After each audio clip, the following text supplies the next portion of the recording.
want to know how the hell people in Canada are even living. I generally consider myself a positive person. I'm like resourceful, but some stuff happened around the property, and like, well, I know I'll never truly be homeless. Like, I have family to live with, and you know, like, I have options. Like, I'm luckier than a lot of other people, but how the hell is anyone existing in Canada? Like, I feel trapped. And like I just got a good job. I started in September, but even with that job, it pays less than 40 grand a year. And it's a job that requires like education, and even on that job, like, I still can't do shit. I can't buy anything. I can't afford the rent these days. Like, I'm just feeling so much despair.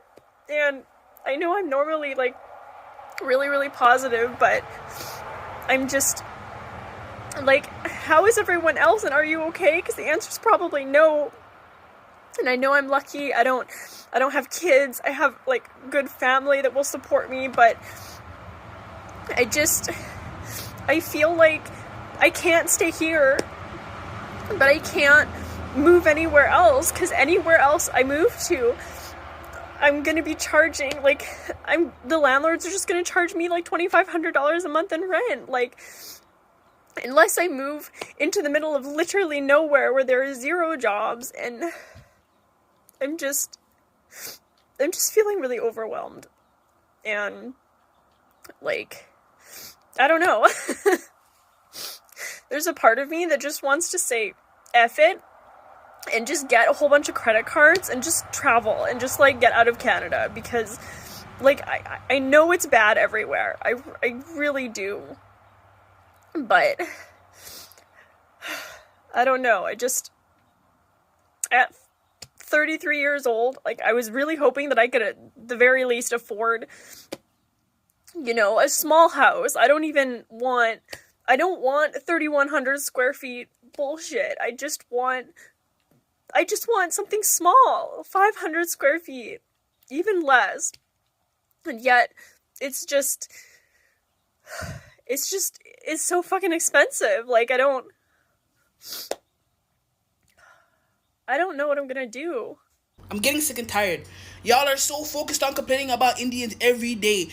The wage is still low. The rent is still too high. Can we focus on those issues? Every day, immigration. They can bring a billion immigrants here. At the end of the day, the wage is still not going up. What's not clicking, Steven? What's not clicking, Steve? Can we focus on the main task at hand? You think if all brown people leave, all of a sudden the wage is going to skyrocket $28 an hour? Can we focus on the capitalism issue going on in this country, please? I'm tired of y'all with your freaking Twitter fingers, with your fingers on your internet. Oh my gosh, I'm so tired of them being here. Oh my gosh, why can't they move out? Oh my god, I'm tired. I don't care if you don't like them. The wage is too low. The groceries are too expensive. They're price gouging on the groceries, and you're talking about Indian people. Please. Talk about the hidden inequality, what it feels like to be different in Canada. And a disclaimer, this video is for education purposes and discussion purposes only. Let's get to it. Okay, let's deconstruct the myth that Canadian people are nice. Because I feel like that's a huge misconception and a mischaracterization of the kind of people that you're gonna run into in Canada. Like, Canadians are not nice. Canadians are the most passive aggressive and conflict averse people that I've ever encountered in my life. And I've been living here since 2002. So I feel like I've been living here long enough to know Canadian people are not nice. They're polite, but they're I wouldn't even say antisocial, but they do not like to socialize with people. Like, I feel like a lot of Canadian people will smile in your face and they'll do all these polite gestures, but they'll have a knife in your back while they're doing it. And it's like crazy, because like, from like the workforce to just like the social scene, and like every aspect of Canadian society that you can name it, I've seen the same behavior play out. And I feel like I know where it stems from. Okay, I have this theory that the reason why Canadian people are polite but asocial, not antisocial, but asocial, because remember, being antisocial and asocial is not the same thing. Antisocial behavior is behavior that's disruptive and harmful to other people. Asocial behavior means that you don't like to socialize with people. Like you're very to yourself, reserved, you know, you're closed off, you're cold. You get the drift. Like, you get what I'm trying to say. The reason why Canadian people are so asocial, even though they're polite, is because of how polite and how nice we are seen as. Like, part of being Canadian is being seen as a nice person rather than genuinely being a nice person. And that shit gets tiring after a while. Having to wear a mask and having to pretend just so that people can perceive you to be a good person gets exhausting. So a lot of people would rather just stick to themselves and not be around people than constantly have to pretend. This is why you'll find that American people, even though American people are very individualistic and very selfish and not as kind and polite as Canadian people are, they're way more authentic and way more social than we are because they're not pretending all the fucking time. We do that shit. We think that being pretentious matters. That's why we're so closed off, because imagine having to step outside your house and act like a nice person all the time, even though you feel like shit, even though you probably don't want to speak to that person, even though you probably don't want to do this extra nice thing for this random person that you don't know. That's literally the reason why. And I feel like I've cracked the code. I don't know. Tell me what you... Just because you don't personally see or witness the racism towards Indigenous people in Canada does not mean that it doesn't exist. I work as a music workshop facilitator, and sometimes it brings me to multiple schools across Ontario. And this time I was at Dennis Franklin Camardi High School in Thunder Bay, Ontario. Now, I was there for the morning announcements, and I was listening, taking in what they were saying. And what they were saying on the announcements was so wild and disheartening and sad. Principal made an announcement saying that if students were walking around at lunchtime, to make sure to keep their phone camera on and recording to catch people who are throwing drinks, slushies, and food at these First Nation students from fly-in communities. I was like just so disheartened and upset and sad that other students from predominantly white schools were doing this. Like, how awful to treat people like second-class citizens and be assaulting Indigenous students who are coming to your city to finish school and to learn and to get an education for their future. So yes, these things are happening in cities all across the nation. So open your eyes, and I'm sure hoping that you are teaching your children to love people of all different backgrounds and to just lead with empathy. Like, truly disheartening and sad. But I love you guys, and this is why I am always gonna put on for my culture. We deserve the love. We're beautiful. We're amazing. We're awesome. Like, thanks for listening. Miigwech. I moved to Canada almost 3 years ago. Canada is an interesting country, and in this video I'm gonna share my experience. I think that's a very important video because the vast majority of Canadians don't understand the struggles of life of an immigrant, even though they live in a country which is based on immigration. First off, I moved to Canada from Ukraine right after Russian-Ukrainian war started back in 2022. For those of you who don't know, there was a specific program aimed at Ukrainians who are fleeing from the war. This program was kind of weird because, as opposed to other programs that are aimed at people who are fleeing from the war, this one didn't provide any PR or assistance for people moving to Canada. It allowed people to receive an open work permit and basically settle in Canada to work on their immigration further. I picked Canada as a country for me to move in because of two main reasons. First reason being that I heard that Canada is a good country and me and my family needed to start new life somewhere. And the second reason being that I already had a business registered in Canada. But that's just the context for you to understand who I am, not a usual immigrant that has to look for a job, etc, etc. I already had some funds and I already had a business to support me. Now I'm gonna tell the part of the story after I moved to Canada. So the first thing you notice after moving to Canada is that everything is crazy expensive. Rent is crazy expensive. Groceries are crazy expensive. Basically everything is crazy expensive. Way more expensive than in Europe or in Ukraine. But that was only a small part of the problems that I was actually prepared for. The vast majority of immigrants expect their new country to be more expensive than their previous country. The thing they don't expect is they need a lot of money to settle. As an immigrant moving to Canada, for example, you don't have a credit history and you don't have a bank account, you don't have a thing. So as soon as you need a place to live, in most cases, your new landlords will ask for rent upfront. In some cases, they will ask for 6 or more months rent. And that's what happened in my case. I had a family with a small kid, so I had to find a big place to live. So we found a townhouse, we applied for the townhouse, and our application was approved. But landlord asked for higher rent and also asked for us to pay for 6 months rent. Moreover, 5 of those 6 months were paid for the last 5 months of the lease. So as an immigrant, after coming to Canada, I had to pay $15,000 for rent. And after that, I had no relief. I had to continue paying from months 2. And moreover, when my first 7 months expired, my landlord told me that I had to continue paying, that those 5 months that I paid for the last 5 months of lease, so that when I terminate the lease, I will have 5 months paid. So I have to provide a 5 months termination notice. Well, by the time I knew that that's illegal and told that to a landlord, and we sorted that out. But the thing is that the vast majority of immigrants are not familiar with local regulations. They don't know that landlords cannot push them around and they have to pay a lot of money to have a place to live. And after that, in most cases, they're being abused by their landlord.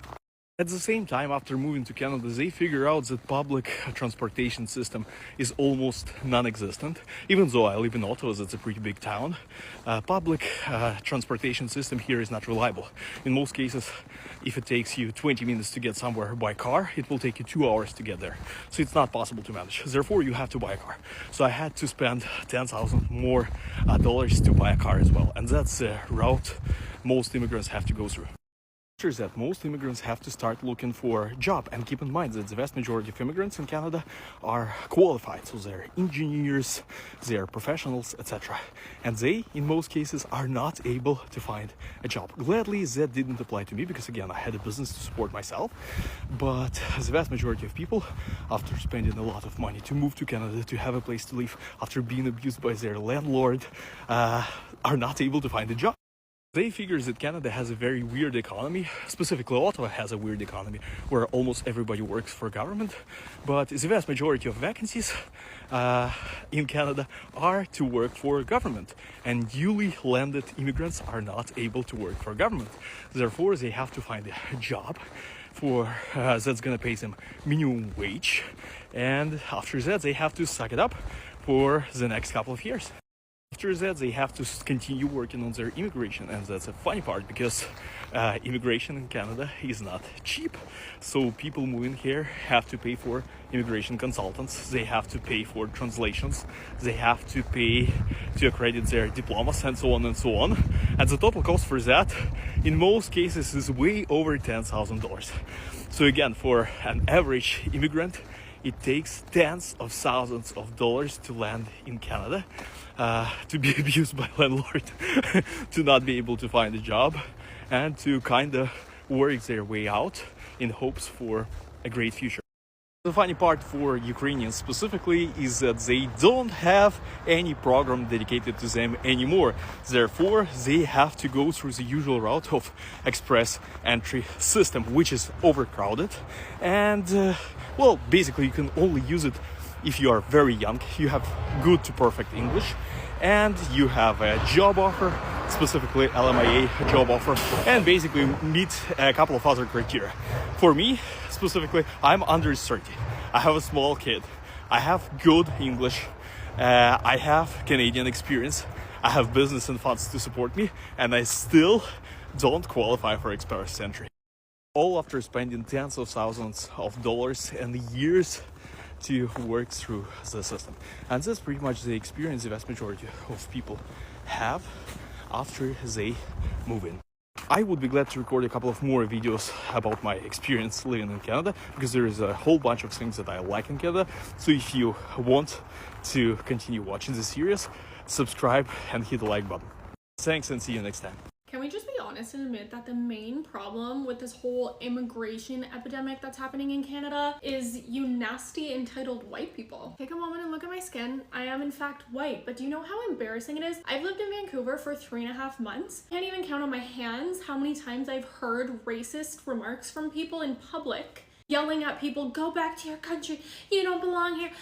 First of all, if you want to get really into it, you're not from here, okay? Let's start there. Let's play a little game called take an ancestry test, take a DNA test, because guess what's gonna come back? Oh my God, shocking, you're from Ireland, you're from Scotland, you're from England, you're from Poland, you're not from here, because Canadians don't exist. Canadians are Aboriginals. And also, we took their land many, many years ago. So you are also an immigrant. You came from an immigrant family. I don't care if it's 5 generations ago, 7 generations ago. Your family came here as immigrants one day.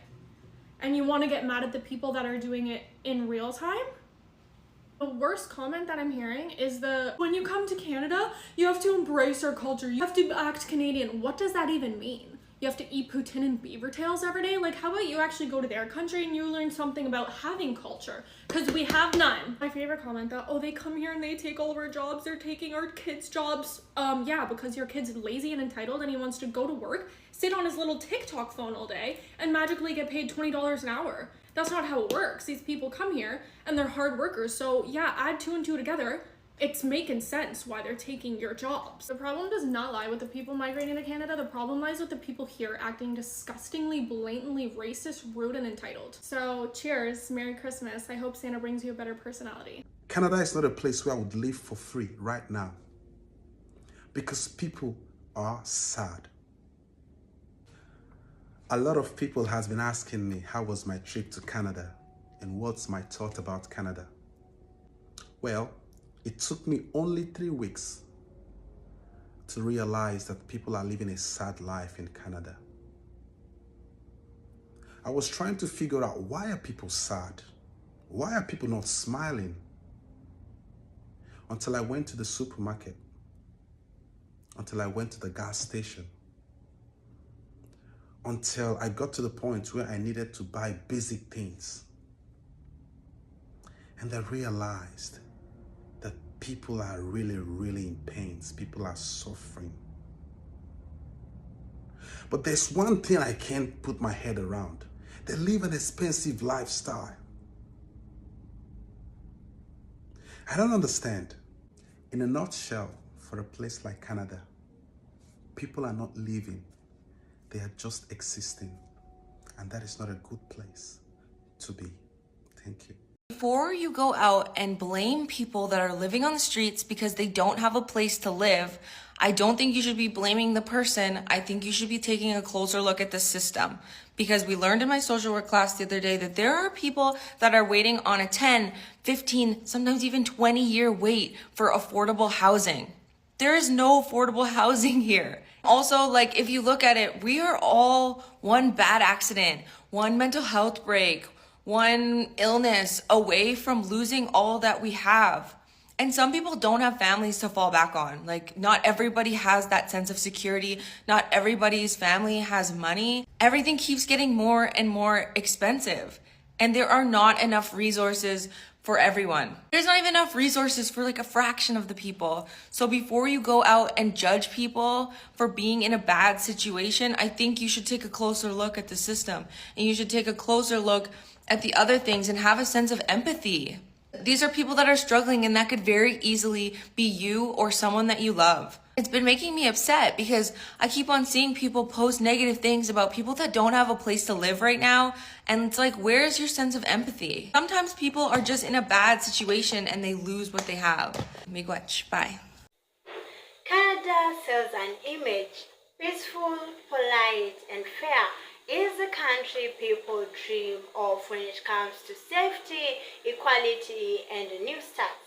But for many who live there, especially Indigenous people, Black Canadians, and newcomers, that dream still feels out of reach because behind the smiles and the multicultural slogans, there is a quiet truth. You can live in Canada your whole life, but still feel like you do not belong.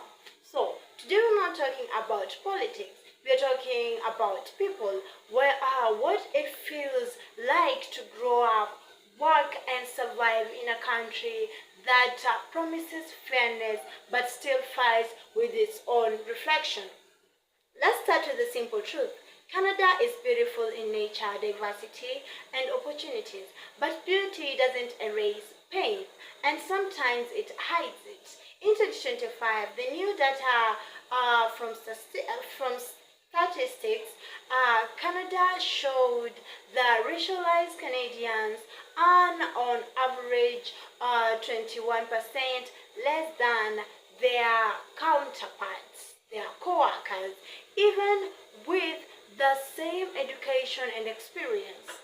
Indigenous unemployment remains nearly double the national average. The Black Canadians are still overrepresented in the criminal justice system despite making up less than 5% of the population.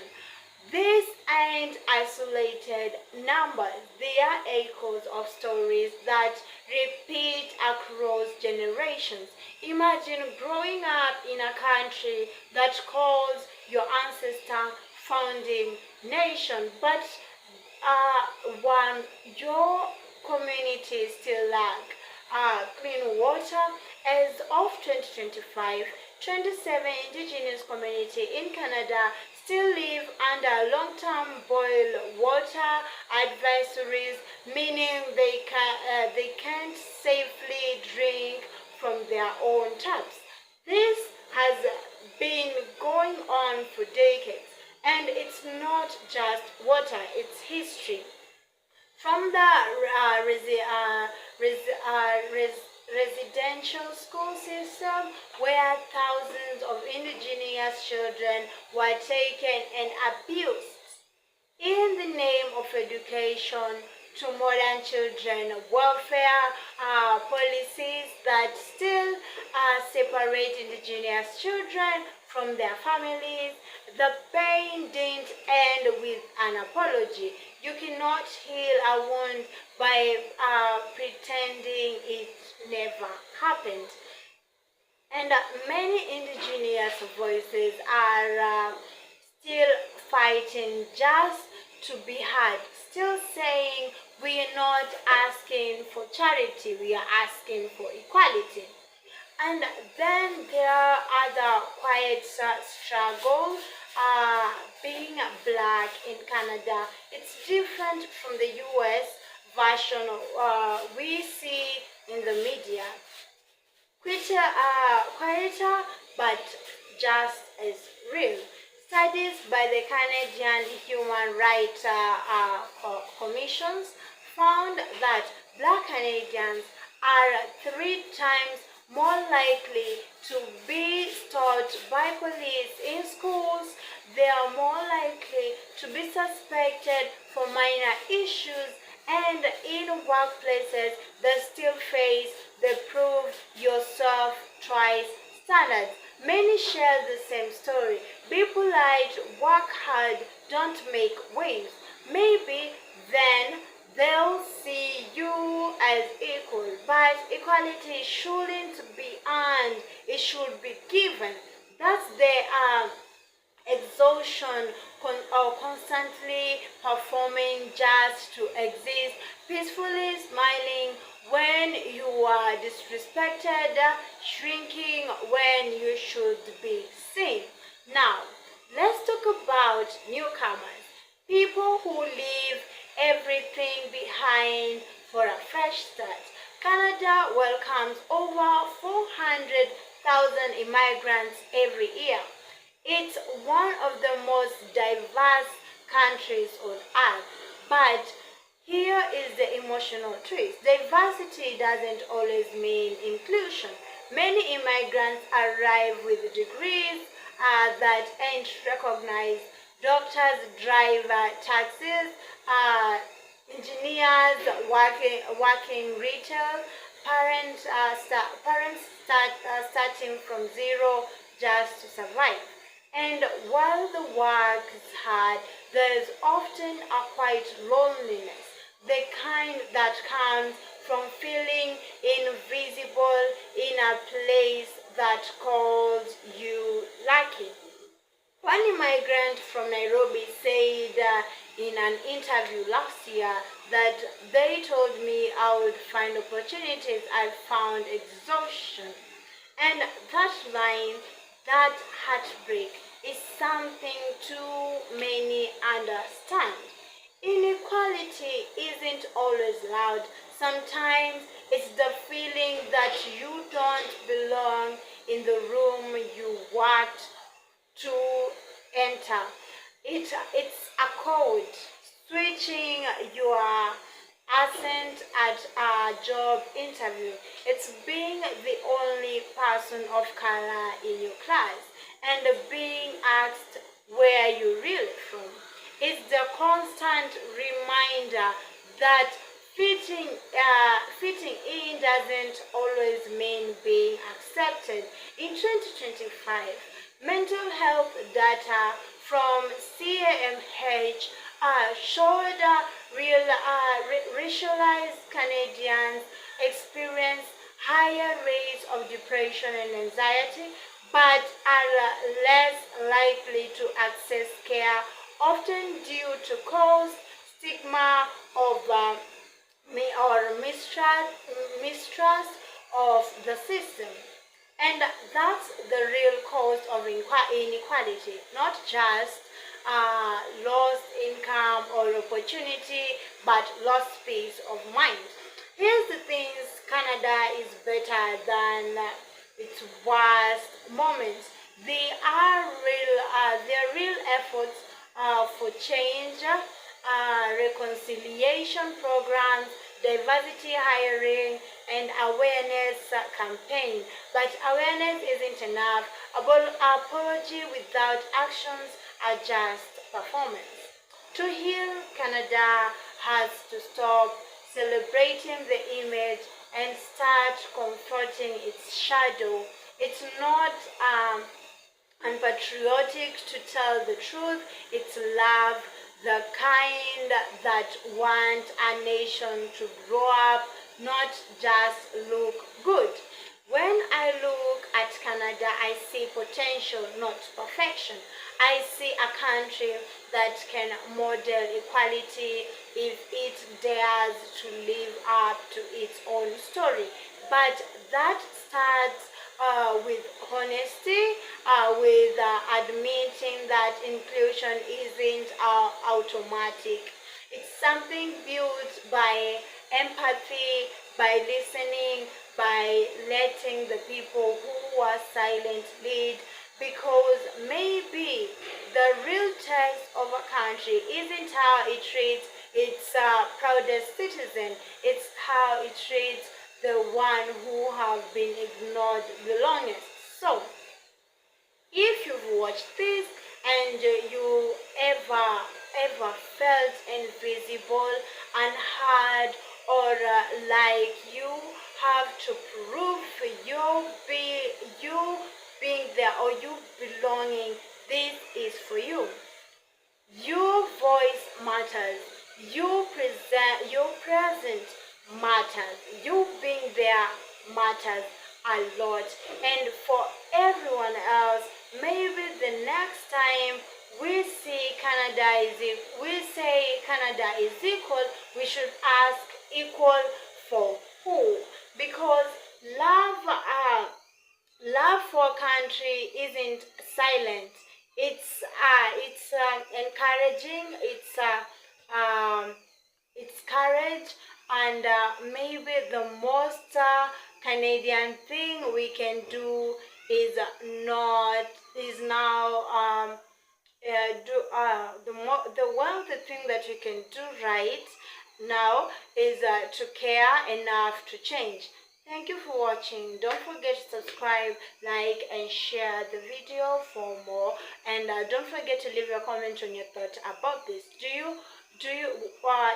How was your experience as a newcomer, or as an indigenous person, or as a Black Canadian in Canada? Let me have your thoughts in the comment section, and let us have a discussion about this. See you on the next one.